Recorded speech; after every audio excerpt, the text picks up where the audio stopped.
मैंने आपको शायद बता रखा हो कि ऑर्गेनिक पूछने के दो तरीके होते हैं, तो मेन ऑर्गेनिक पूछने के, या तो वो रिएक्शंस पूछते हैं एग्जाम में सीधा reaction, what is Wurtz reaction, what is Clemmensen reduction, ये नेम रिएक्शन डायरेक्ट पूछ लेते हैं, या फिर वो पूछते हैं कन्वर्जन्स करके कि मीथेन से इथेन बनाओ, इथेन से प्रोपेन, तो ये तो रिएक्शन का तरीका हो गया।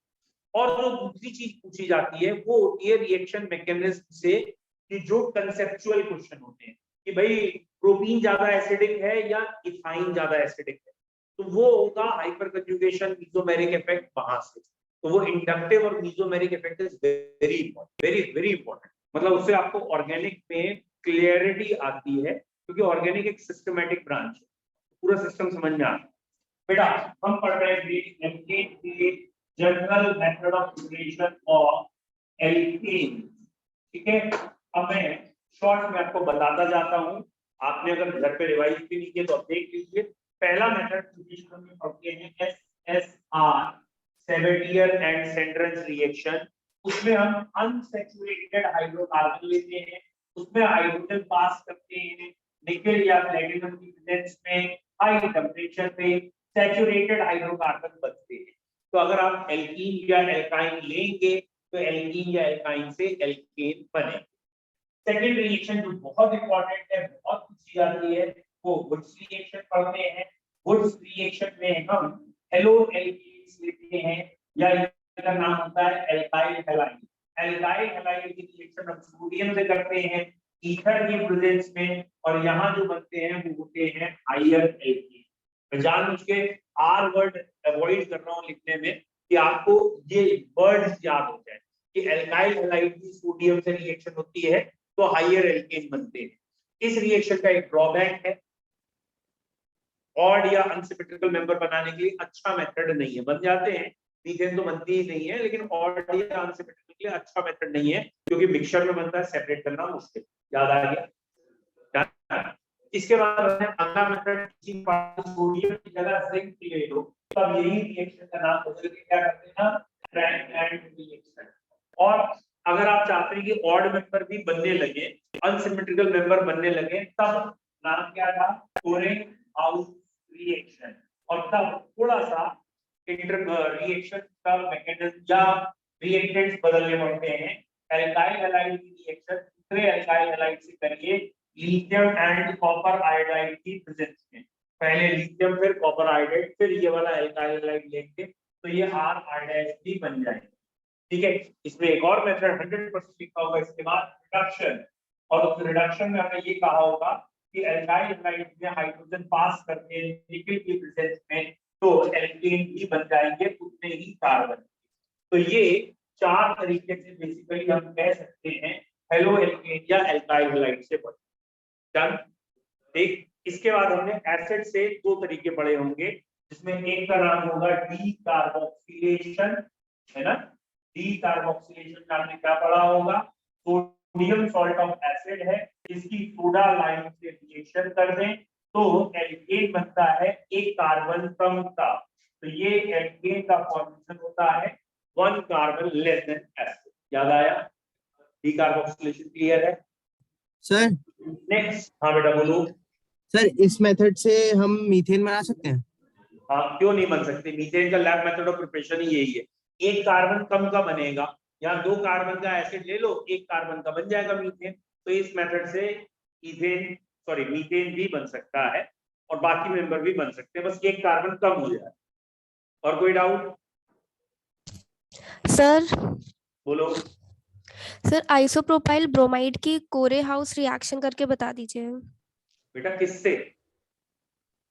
सर, एल्केन बनाने के लिए। ब्रोमाइड एक रिएक्टेंट है, क्या दूसरा भी आइसोप्रोपाइल ब्रोमाइड लेना है या दूसरा कोई? आप देखिए कोरे हाउस रिएक्शन में हम दो लेते हैं, एक RX और एक R-H, या उसी को दोबारा लेते हैं। तो अगर आप आइसोप्रोपाइल ब्रोमाइड ही दोनों बार ले रहे हो तो कोरे हाउस की क्या जरूरत है, इनमें से कोई ले लो, ठीक है, दुगने हो जाएंगे अपने आप। और अगर आप आइसोप्रोपाइल ब्रोमाइड और मिथाइल ब्रोमाइड लेना चाहते हो तो रिएक्शन ये होगी, ये रहा आइसोप्रोपाइल ब्रोमाइड, बेटा इसको कहते हैं आइसोप्रोपाइल ब्रोमाइड। और आप चाहते हैं इसकी कोरे हाउस रिएक्शन करें, और लेट्स सपोज दूसरा वाला हमारा मिथाइल ब्रोमाइड है, यानी दोबारा जो रेडिकल ले रहे हैं वो मिथाइल ब्रोमाइड है, तो ये दोनों Br हट जाएंगे, ये मिथाइल यहाँ जाके छुड़ जाएगा, तो यहाँ CH3Br आ जाएगा, CH3 आ जाएगा, sorry। तो ये प्रोडक्ट बने। और कोई डाउट? मिटा दें। चलिए, ये हो गया भैया। इसके अगला आपको पढ़ाया था कोल्बे इलेक्ट्रोलिसिस। तो कोल्बे इलेक्ट्रोलिसिस याद है? बोलिए बच्चों, कोल्बे इलेक्ट्रोलिसिस में क्या किया था हमने? सोडियम सॉल्ट ऑफ एसिड की इलेक्ट्रोलिसिस की, और सोडियम सॉल्ट ऑफ एसिड की इलेक्ट्रोलिसिस करके क्या बना दिया था? एल्केन। और एल्केन में कार्बन कितने होंगे? 1 कार्बन लेस देन एसिड का डबल, यानी एसिड में अगर n कार्बन है कम करके दुगना कर दो, तो ये वाली रिएक्शन कहलाती थी कोल्बे इलेक्ट्रोलिसिस। एक बार लिख के दिखा दूं।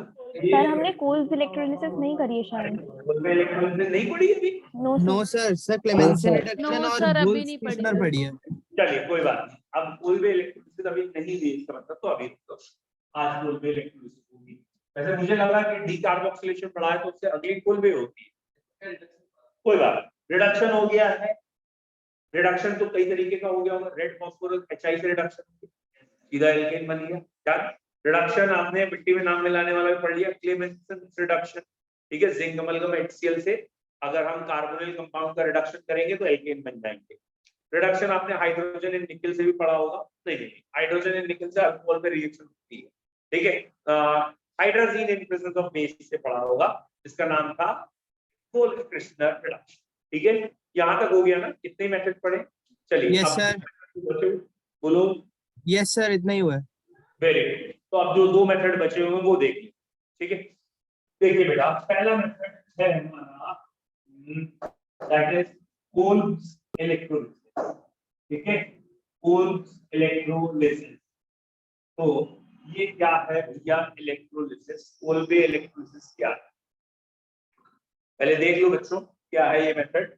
अगर हम सोडियम या पोटेशियम सॉल्ट ऑफ एसिड लेंगे और उसकी इलेक्ट्रोलिसिस करें, तो जब इलेक्ट्रोलिसिस पूरा मेथड बता रहा हूँ आपको, जहां तक समझ में आए ठीक है, अब नहीं तो अल्टीमेटली आप रटेंगे तो है। तो ये है आयनाइज होना, आयनिक इक्विलिब्रियम पढ़ चुके हो, तो ये वाटर में जाके आयनाइज हुआ।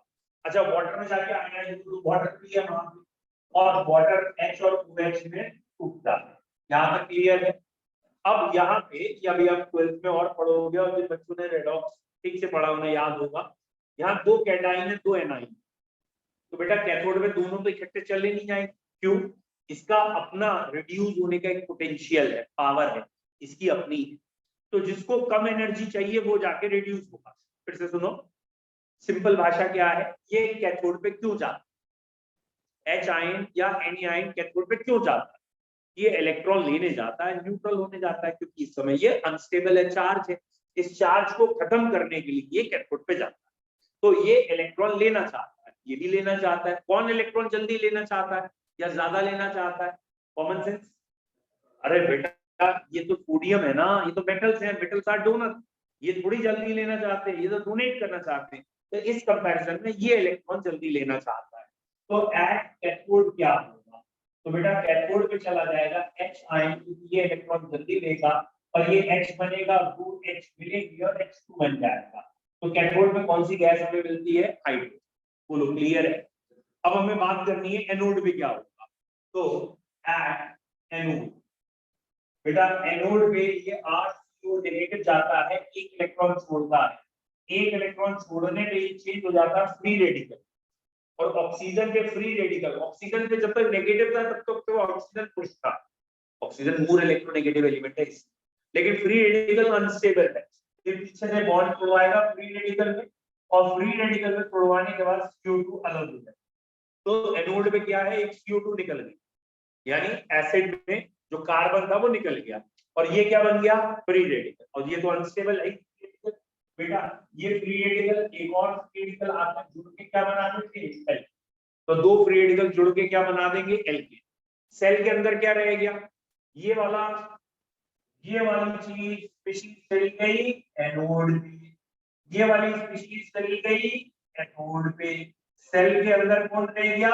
इसलिए सेल का पीडीएम क्या हो जाता है? बेसिक पीएच बढ़ जाती है 7 से ज्यादा। बोलो क्लियर है? पहले यहाँ तक पहले ऐसे देख लिया आपने ध्यान से, क्योंकि इसको बिठा के फिर मैं इसका शॉर्टकट लिख दूंगा। तो आप कोल्ड इलेक्ट्रोलिसिस समझ रहे हैं क्या? पहले समझ रहे हैं ना? तो इसकी लैंग्वेज क्या है?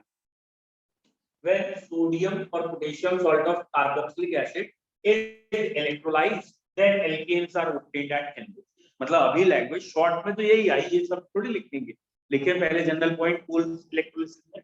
When sodium or potassium salt of carboxylic acid is electrolyzed, when sodium or potassium salt of carboxylic acid is electrolyzed, then when sodium or potassium salt of carboxylic acid या यहाँ दोनों carboxylic acid कहते हैं is electrolyzed, then alkanes are obtained at anode। Then alkanes are obtained at anode। When sodium or potassium salt of carboxylic acid is electrolyzed, then alkanes are obtained at anode। बोलो here clear है?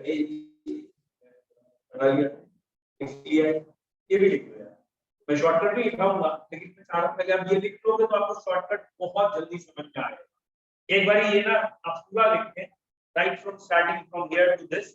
भले इसकी जरूरत आपको दोबारा नहीं पड़ेगी, but एक बार अगर आप लिख लेंगे तो जैसे ही शॉर्टकट बनाएंगे आपके दिमाग में बहुत जल्दी वो स्ट्राइक करेगा। हाँ जी, एग्जॉस्टिक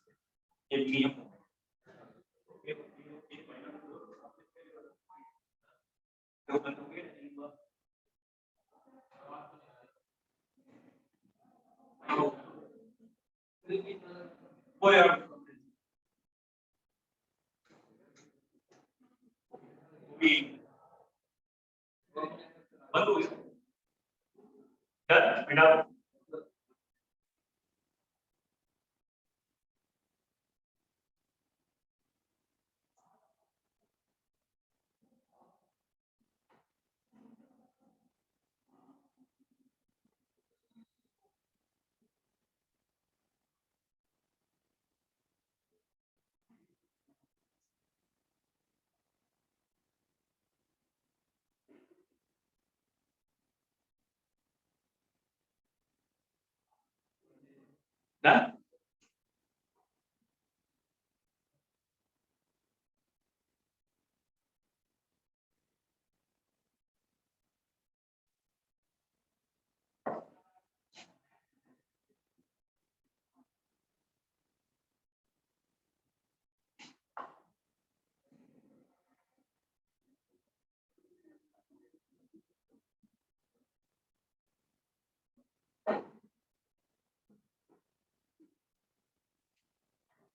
देखिए बेटा, ये है शॉर्टकट RCON। ठीक है, अब इस शॉर्टकट को और जो आपने पूरा लिखा है उसको आप को रिलेट करके देखिएगा, क्योंकि आपने अपने हाथ से अभी लिखा है, थोड़ा सोच के अगर लिखा तो आपको बड़ी जल्दी समझ में आएगा। क्या है ये RCON है, इसको दो बार ही लिख दिया मैंने, जान से दो बार लिख दिया, बैलेंसिंग करते हैं वैसे नहीं, मैंने दो बार ही लिख दिया, वैसे करना चाहिए वहां ट्वाइस, जिससे तुम्हें समझ में आ जाए। ये मैंने एरो लगाया, एरो पे वाटर लिख दिया और एरो के नीचे इलेक्ट्रोलिसिस लिख दी, मतलब वो एनोड कैनोड जो भी हो उसका बवाल कर। फिर मैंने अपने दिमाग में पिक्चर बनाया, ये पहली लाइन डाली, फर्स्ट लाइन, बोलो दिमाग में आ गया, ये फर्स्ट लाइन क्यों डाली? वो RCO नेगेटिव में टूटा था और Na पॉजिटिव, ये पहली लाइन। फिर मैंने ये दूसरी लाइन डाली, याद आया? वो CO2 दो निकल गए थे एनोड पे जाके, डन। और ये Na वाटर से रिएक्ट करेगा, कॉमन सेंस, Na और वाटर क्या बनाते हैं? NaOH और हाइड्रोजन बनाते हैं। ये दो R बचे, ये और ये R बचे, इनको बैलेंसी भी तो पूरी करनी है, सिंगल बॉन्ड से जुड़ गए, ये दो CO2 बन गए ये वाले, और ये दोनों के दोनों मेंबर एनोड पे आए, याद आ ही रहा होगा, एनाइन थे तो एनोड पे। और इसके बाद ये रहा NaOH और ये रहा हाइड्रोजन, ये था बेटा सेल में और ये था बेटा कैथोड पे। चलिए अब ये देखिए कि आपको ये वाला लाइन प्रेजेंटेशन एकदम क्रिस्टल क्लियर है या नहीं, कि हमने इसी को दो बार लिखा फिर पूरी रिएक्शन ऐसे करके दिखा दी। व्हाटएवर द बैलेंसिंग, यहाँ दो दिख रहा है तो दो है तो बस, बाकी बैलेंसिंग भी पूरी दिख रहा है। भाई आप वो देखो ना, कॉपी भी साथ में देखिए, वहां एनोड में कौन गया, अब बताओ एनोड में गया कौन, RCO नेगेटिव गया था, यानी ये यूनिट गई और एनोड में जाने के बाद उसने CO2 छोड़ दी, तो इसने भी CO2 छोड़ी, इसने भी CO2, ट्वाइस CO2 निकल गई और ये दो R बचे और दो R फ्री रेडिकल, दोनों अनपेयर इलेक्ट्रॉन जुड़ के पेयर हो गए, जुड़ के R डन, क्लियर। अब बताओ प्रोडक्ट में कितने कार्बन, तो आप कहेंगे मान लो रिएक्टेंट के कार्बन n थे, मान लो, तो रिएक्टेंट के कार्बन में से एक CO2 निकल जाती है, यानी एक कार्बन निकलता है और एक कार्बन निकलने के बाद दुगना करना पड़ता है, तो number of carbon in products, number of carbon in product is number of carbon in reactant -1 का डबल। Is it clear? जैसे अगर आपने शुरू में यहाँ 2 कार्बन लिए हो तो एक कार्बन निकल जाता है, एक बचता, एक का दुगना 2, 2 कार्बन का प्रोडक्ट आ रहा है समझ? नहीं आ रहा भाई? हमने ये कहा कि यहाँ पे प्रोडक्ट में कितने कार्बन होंगे, तो हमने ये लिखा, मान लीजिए ये है CH3CONA, अब मैं देखो और शॉर्ट कर रहा हूँ, CH3CONA ये लिखा मैंने ट्वाइस, अब कि मैंने वैसे ट्वाइस नहीं लिखा ये, और अब मैंने ये बना दिया CH3 यानी ये वाले दोनों जुड़ गए, ये वाले दोनों और ये, और जो जो अलग हो रहा है अलग कर दो, ट्वाइस CO2 अलग हो गया, NaOH अलग हो गया और हाइड्रोजन अलग। डन। अब मैं कह रहा हूं भाई इसमें कार्बन डायरेक्ट बताने कितने कार्बन बनते हैं, तो आप ये कह सकते हैं कि यहाँ जितने भी कार्बन होते हैं उनमें से एक कार्बन निकल जाता है, ये एक कार्बन ये निकलने के बाद ये जो कार्बन बचे उसका डबल हो जाता है, यही तो दुगने हो जाते हैं एक निकलने के बाद, तो जितने कार्बन रिएक्टेंट में हैं उसमें से एक कम करिए तो उसका डबल। बोलो बेटा क्लियर है? तो number of carbon in product is number of carbon in reactant -1 का डबल। बोलो भैया क्लियर है? हटाई दें, दैट इज कोलबेक इलेक्ट्रोलिसिस।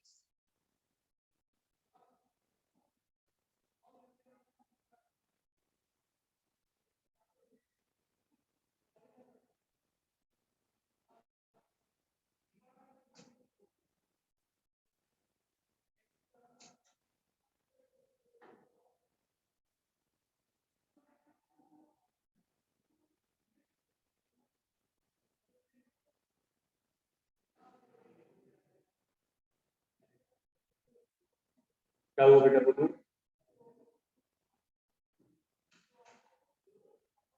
डन बच्चों, बेटा अगला मेथड बताओ। ठीक, अगला मेथड है बेटा फ्रॉम ग्रिग्नार्ड रिएजेंट।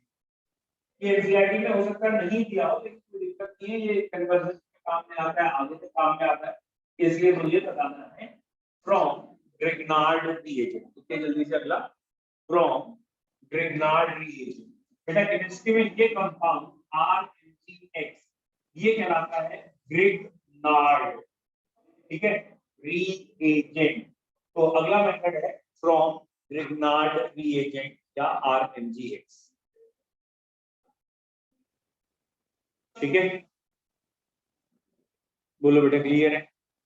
अब ये जो ग्रिग्नार्ड रिएजेंट है इसमें R का मतलब एल्काइल ग्रुप है और ये मैग्नीशियम मेटल से जुड़ा है, ये वाला बॉन्ड हाईली पोलर है, तो आप समझ सकते हो R पे माइनस चार्ज का मेटल पे प्लस चार्ज। ठीक है, मेटल इलेक्ट्रोपॉजिटिव प्लस R, क्या होगी रिएक्शन? अब अगर मैं आपको कहूं इसमें एल्केन बनाना है, क्या करें? एल्केन कैसे बन सकता है? थोड़ा सा कॉमन सेंस लगाओ, नहीं आप अगर थोड़ा सा कॉमन सेंस लगाओ, एल्केन का फॉर्मूला क्या है? एल्केन का फॉर्मूला बेटा ना ना कार्बन के टर्म में नहीं, एल्काइल के टर्म में, आर के टर्म में, आर के टर्म में एल्केन का फॉर्मूला क्या है? आर एच या आर आर कहते हैं, आर एच एल्केन होता है। ये आर तो है ही और आर पे नेगेटिव भी है, तो H प्लस चाहिए। H कौन सा चाहिए? प्लस। H प्लस मतलब एसिडिक, तो जिस भी कंपाउंड के पास H प्लस है वो इससे रिएक्ट करा दो, वो इसे H प्लस दे देगा, एल्केन बन जाएगा। यानी इवन वाटर से भी, यानी ये रहा RMgH और इसकी वाटर से रिएक्शन कर, तो होगा क्या? R को H मिल जाएगा, Mg के साथ XOH अलग हो जाएगा, ये वाटर एक तरीके से H और OH में टूटेगा, यहाँ R माइनस होगा तो R माइनस के साथ ये H चला जाएगा, Mg के साथ ये OH। समझ में आया? अच्छा, खाली ये एक वाटर ही नहीं, मतलब आपके पास अगर अमीन्स है, ये कहलाते हैं प्राइमरी अमीन या सेकेंडरी अमीन, तो भी ये रिएक्शन हो जाएगी। आपके पास एल्काइंस है, ऐसी एल्काइन जिसमें ट्रिपल बॉन्डेड कार्बन पे H लगा है, ये रिएक्शन कब भी होगी। अमीन से ज्यादा एसिडिक एल्काइन होती है, एल्काइन से ज्यादा एसिडिक अल्कोहल होती है, अल्कोहल से ज्यादा एसिडिक वाटर होता है, वाटर से ज्यादा एसिडिक फिनॉल होती है, फिनॉल से ज्यादा एसिडिक कार्बोक्सिलिक एसिड होती है, या उनसे ज्यादा एसिडिक मिनरल एसिड होती है। यहां से लेके यहां तक किसी भी कंपाउंड की इससे रिएक्शन कर दो तो क्या बनेगा? एल्कीन।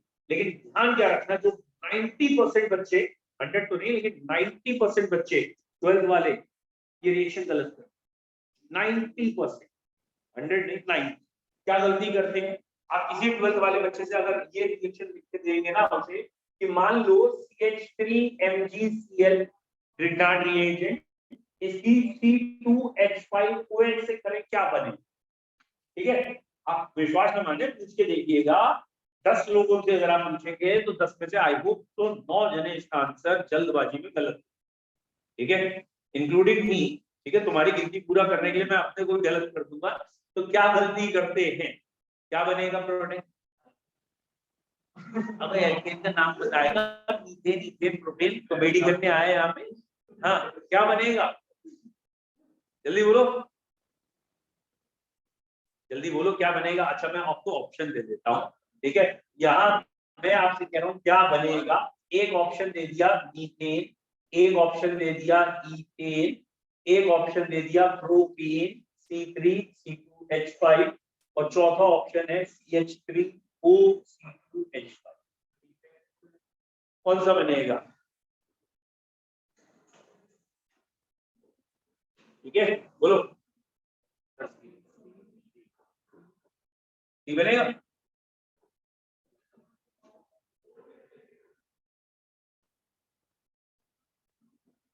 मीथेन, एक्चुअली ना मीथेन की इमेज इतनी खराब हो चुकी है पहली रिएक्शन से, कोई रिएक्शन आती है कौन नहीं बनेगा?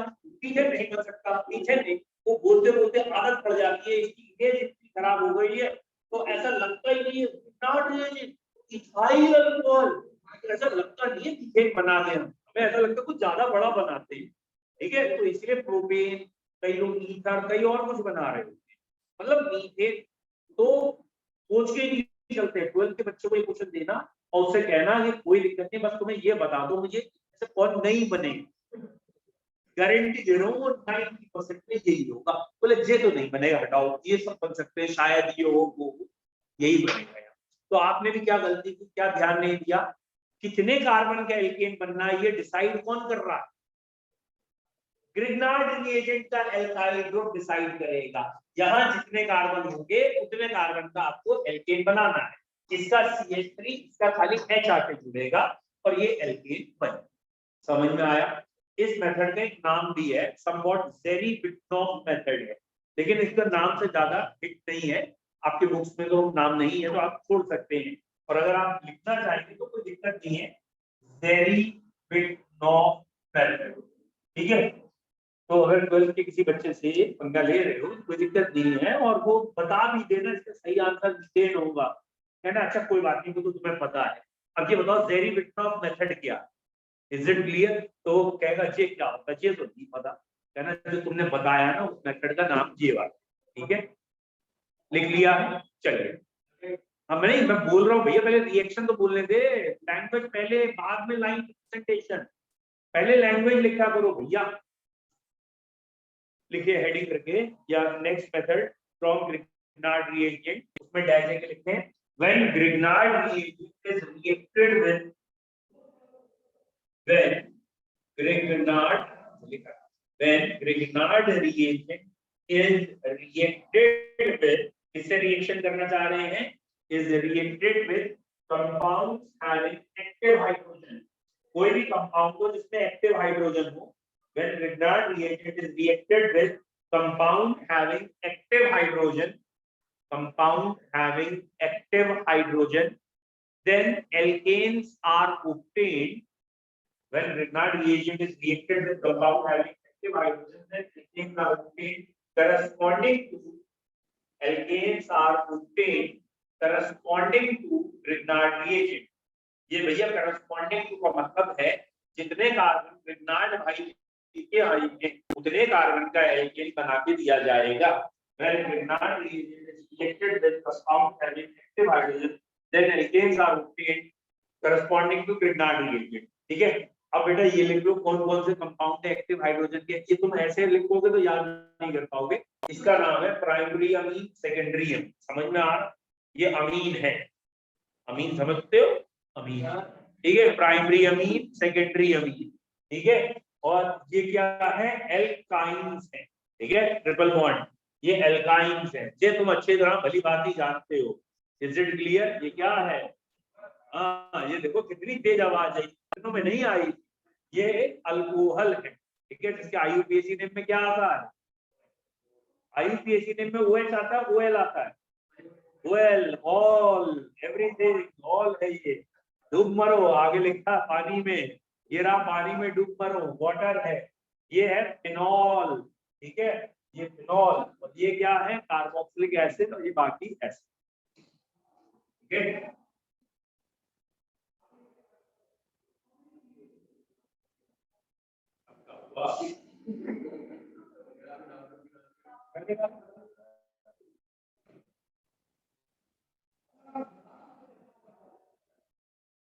तो उन्होंने पूछ के बनाया ही नहीं था, पहले उन्होंने लिख दिया 21 है, तो 22 ईयर आ गया तो खत्म करना ही था।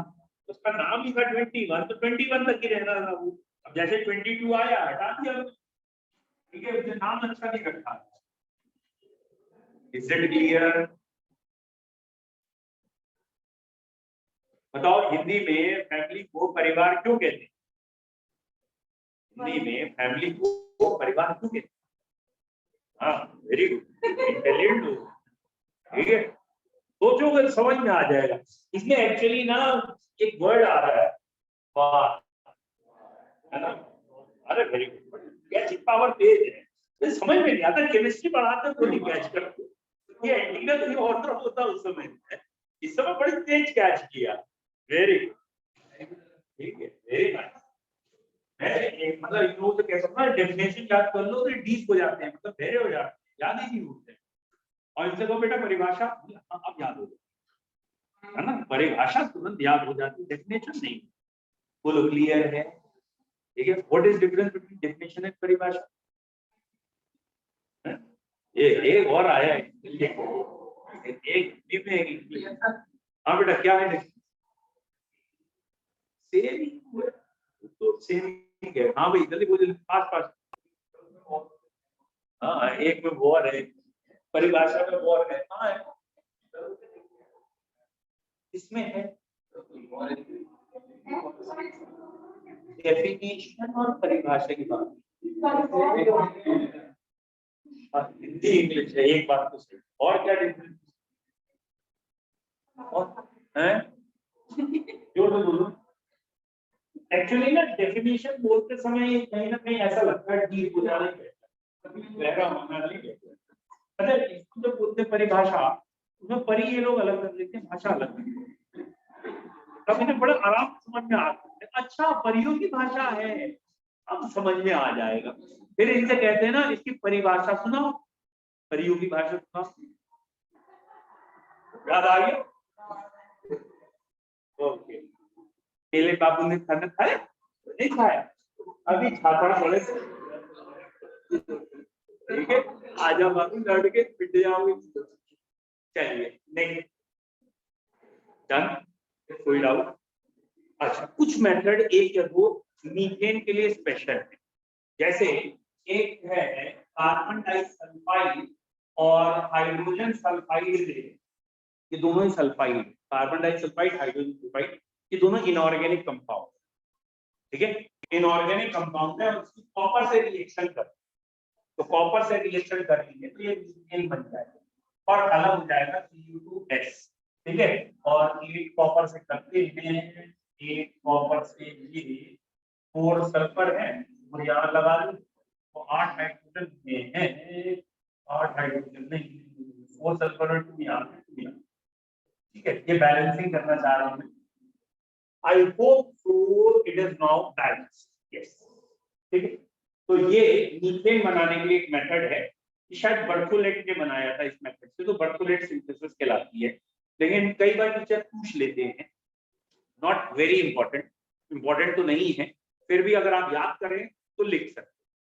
और ऐसे ही एक है एल्यूमिनियम कार्बाइड, एल्यूमिनियम कार्बाइड, इसमें पानी डाल एल्यूमिनियम कार्बाइड की हाइड्रोलिसिस करें तो ये बनता है एल्यूमिनियम का हाइड्रोक्साइड और साथ में मीथेन प्लस एल्यूमिनियम हाइड्रोक्साइड। ठीक है, एल्यूमिनियम कार्बाइड की अगर हाइड्रोलिसिस करेंगे तो मीथेन गैस बनती है। तो मीथेन बनाने के एक दो मेथड आपको याद करने हैं, स्पेशली ये दोनों।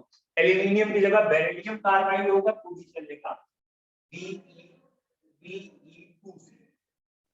बेरिलियम कार्बाइड है, इसके में भी हाइड्रोलिसिस करेंगे तो मीथेन बने। तो ये दो मेथड आप लिख सकते हैं। ठीक है, एक्चुअली ये दोनों इनऑर्गेनिक मेथड कहलाते हैं। आपको ऑर्गेनिक इनऑर्गेनिक में तो अंतर पता है ना। ऑर्गेनिक को ये जो लिविंग बीज से ब्रांच चलती थी, लेकिन ऑर्गेनिक बने कैसे, सबसे पहले तो कई साइंटिस्ट ने अलग अलग थ्योरी दी कि शुरू में इनऑर्गेनिक कंपाउंड होंगे और इनऑर्गेनिक से फिर ऑर्गेनिक बने। कि बायो वाले थ्योरीज पढ़ते रहते हैं ना, कंजर्वेटिव थ्योरी जो बायो वाले बच्चे हों उन्होंने पढ़ी होंगी, नहीं है कोई bio, origin of life chapter में है ना अलग अलग थ्योरीज कि ऑर्गेनिक कंपाउंड बने कैसे। तो ये ऑर्गेनिक रिएक्शन थी इनऑर्गेनिक। बेटा methane is also known as, लिख रहे हो जल्दी लिखो, methane is also known as marsh gas, है ना, मार्श, MERS, मार्श गैस, और fire damp. Methane is also known as marsh gas और फायर डैम। बेटा what is the meaning of marsh gas? Marshy area होते हैं ना, दलदल जिसे कहते हैं, या कहीं पे भी डिकम्पोज होते हैं बायोगैस जहां बनती है, वहां मीथेन सबसे ज्यादा होती है। या पेट्रोल जहां मिलता है, पेट्रोलियम जहां मिलता है, सॉरी, उस पेट्रोलियम के ऊपर जो गैसेस होती हैं उन्हें नेचुरल गैस कहते हैं, उसमें भी मीथेन मैक्सिमम है, ऑलमोस्ट 80% है। तो methane is the main constituent of CNG, compressed natural gas, CNG जो है, या नेचुरल गैस जो है उसमें भी मीथेन सबसे ज्यादा है। ठीक है, लिख लो जल्दी, methane is the main constituent of CNG, methane is the main constituent of natural gas, natural gas का मेन कंस्टिट्यूएंट है। ठीक है, अगला पॉइंट,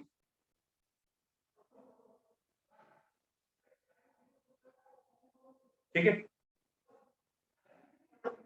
यहां तक क्लियर? देखिए, alkenes are colorless, odorless, tasteless. Alkanes are colorless, odorless, tasteless. ठीक है, ये फिजिकल प्रॉपर्टीज होती है एक तरीके से, colourless, odourless and tasteless.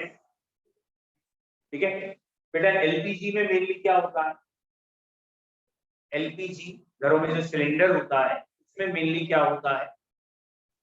Very good, butane and isobutane are mainly, मतलब होते तो मीथेन, इथेन, प्रोपेन भी है, लेकिन सबसे ज्यादा कौन है? Butane and isobutane. देखिए, LPG has mainly butane and isobutane, LPG has mainly butane and isobutane. बताओ बच्चों, LPG has mainly butane and isobutane. अभी हमने ऊपर लिखा है एल्केन और कलरलेस, ऑर्डरलेस, टेस्टलेस। LPG की तो स्मेल आती है। वेरी गुड, क्या मिलाया जाता है बेटा? हमने IUPAC में पढ़ते समय भी लिखा होगा शायद। बताओ बेटा, क्या मिलाते हैं LPG की स्मेल आ जाए तो जो कंपाउंड उसमें मिलाते हैं उसका नाम है C2H5SX, और इट इज नोन एज मर्केप्टेन। तो इथाइल मर्केप्टेन कहते हैं, या इसे थायो इथाइल अल्कोहल भी कह देते हैं, थायो इथाइल अल्कोहल। और थायो का मतलब होता है ऑक्सीजन की जगह सल्फर लगाया है। तो ये वाला जो कंपाउंड है ये LPG में मिलाया जाता है, जिसकी वजह से LPG की एक इरिटेटिंग कह लो या डिटेक्टिंग स्मेल आ गई। ठीक है, और सीएनजी में इसका छोटा भाई CH3SH मिला देते हैं। सीएनजी की स्मेल थोड़ी सी एलपीजी से अलग है ना, तो ऐसा नहीं है, सीएनजी में मीथेन है, एलपीजी में ब्यूटेन आइसोब्यूटेन है, दोनों के दोनों ही तो ऑर्डरलेस हैं।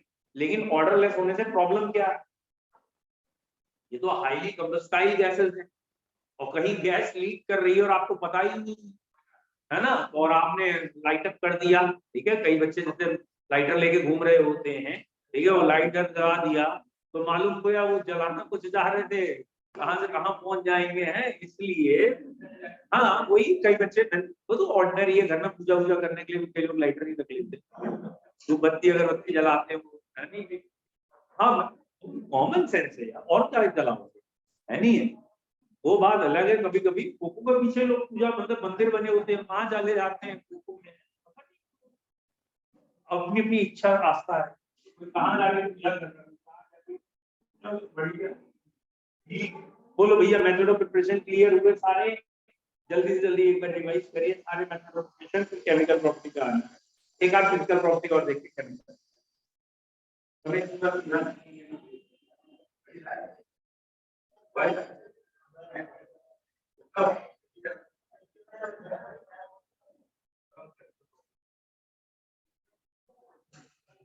भैया मेथड ऑफ प्रिपरेशन ठीक से सारे रिवाइज कर लो। मैं आपको ये बता रहा हूँ, ऑर्गेनिक में आपको 12 तक परेशानी नहीं आएगी अगर आपने एल्केन एल्कीन एल्काइन की रिएक्शन रट ली, ढंग से रट ली, याद कर ली, रट ली, समझी है तो बहुत अच्छी बात है। नहीं तो अगर सारी रिएक्शन आप रट ले गए ना, जितनी मैं आपको पढ़ा रहा हूँ एल्केन एल्कीन एल्काइन, तो 12th की ऑर्गेनिक बहुत स्मूथ जाएगी। क्यों? 12th में अधिकतर बच्चों की ऑर्गेनिक वीक होती है, उसके दो रीजन होते हैं, कंसेप्चुअल क्वेश्चन उनके आते नहीं, उनको झेलते नहीं है। क्यों नहीं? मैकेनिज्म ऑफ रिएक्शन उन्होंने पढ़ा नहीं होता, इंडक्टिव भी तो मेरे का आता नहीं है, लेकिन उनको और ज्यादा कष्टकारी होता है जैसे एल्काइल हैलाइड या जो भी चैप्टर चलता है, तो वो पढ़ते हैं CH3Cl + C2H5 और एक आध H इधर उधर हुआ, कंपाउंड गया, तो वो 11th का बेस वीक होने की वजह से होता है। तो अगर आप अभी थोड़ा सा अच्छा कर लेंगे तो मुझे उम्मीद है आपकी 12th की ऑर्गेनिक बड़ी अच्छी है। इसलिए मैं कह रहा हूँ थोड़ा अभी स्लो चलाइए। मैंने अभी 4 दिन में खाली मेथड ऑफ प्रिपरेशन कराए हैं एल की, ठीक है, 3 चैप्टर है, जबकि मुझे मालूम है इसके अंदर एल्कीन भी है, एल्काइन भी है, बेंजीन भी है। लेकिन अगर आपका एल्केन के प्रिपरेशन इंपॉर्टेंट थे हो, एल्कीन की प्रिपरेशन भी इंपॉर्टेंट है, केमिकल प्रॉपर्टी भी इंपॉर्टेंट, एल्काइन की प्रिपरेशन है ही नहीं ना के बराबर केमिकल प्रॉपर्टी, ठीक है। तो थोड़ा टाइम जरूर दूंगा आपका, लेकिन ये गारंटी है कि आपको फिर 12 तक ऑर्गेनिक, ठीक है, चलिए बाय बाय।